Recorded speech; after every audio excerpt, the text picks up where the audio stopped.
राजा वड़िंग साहब है हमारे साथ इस वक्त। सर, ये यात्रा चल रही है, इस यात्रा को, बिहार की इस यात्रा को कैसे देख रहे हैं आप? भाई यात्रा एक परिवर्तन के तौर पर इस यात्रा को देखा जा रहा है। पूरी दुनिया में इस यात्रा की चर्चा हो रही है।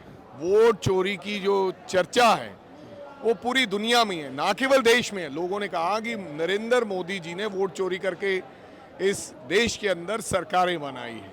11 साल हम चुप रहे, हमें शक था गड़बड़ है, लेकिन जब तक सबूत नहीं थे तब तक आमने सामने आना मुश्किल था। सबूतों के साथ, तथ्यों के साथ, कैसे हरियाणा लूटा, कैसे महाराष्ट्र लूटा, कैसे छत्तीसगढ़ लूटा, कैसे मध्य प्रदेश लूटा, कैसे 2 बार नरेंद्र मोदी ने केंद्र में सरकार को लूटा, उसका भांडा जो है वो फूट चुका है।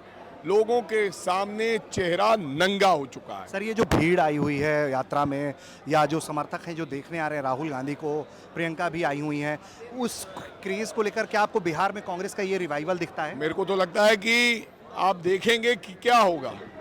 एक नया परिवर्तन बिहार से शुरू होने वाला है।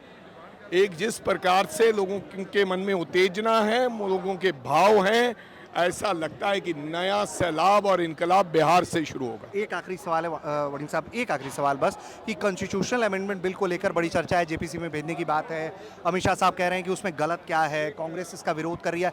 ये आखिर क्यों किया जा रहा है? क्या कोई बड़े लेवल की कॉन्स्पिरेसी है, जिस कॉन्स्पिरेसी के तहत राहुल गांधी जैसे नेता भी कल को पकड़े जाएंगे? देखो भैया, कोई भी बिल जो आता है उसके अंदर उस प्रकार से बिल ड्राफ्ट किया जाता है कि कैसे ऑपोजिशन पार्टियों की आवाज दबानी है, कैसे पकड़ना है, कैसे अंदर देना है, कैसे इस्तीफा लेना है।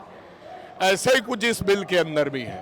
तो इसके ऊपर अभी चर्चा नहीं हुई, पार्टी ने अभी फैसला लेना है, आगे की रणनीति जो पार्टी तय करेगी। लेकिन हाँ, ये मैं जरूर कहूंगा कि बिल के अंदर पूरी दाल काली है, ऑपोजिशन को मारने की साजिश है। सीधे सीधे डिक्टेटरशिप ही ले हो ना यार, क्यों ऐसे बिल ला रहे हो? ठीक है, तो ये थे राजा वड़िंग साहब, जिन्होंने बातचीत के दौरान हमसे ये बताया है कि ये जो कॉन्स्टिट्यूशनल अमेंडमेंट बिल है उसके ज़रिए जो है ऑपोजिशन को ख़त्म करने की साजिश है, और उनका ये भी कहना है कि अगर यही करना है तो फिर डिक्टेटरशिप लेते आइए। वहीं वोटर अधिकार यात्रा को लेकर उनकी राय ये है कि ये जो क्राउड आ रही है, जो भीड़ आ रही है, जो लोगों को देखने वालों की भीड़ आ रही है, उससे एक बड़ा बदलाव आने वाला है। और उनका कहना है कि वाकई में कांग्रेस तथ्य लेकर सड़कों पर है, इसलिए लोग जो है वो सड़कों पर राहुल गांधी की इस यात्रा में जुड़ रहे हैं। ऋषिराज, न्यूज़ तक।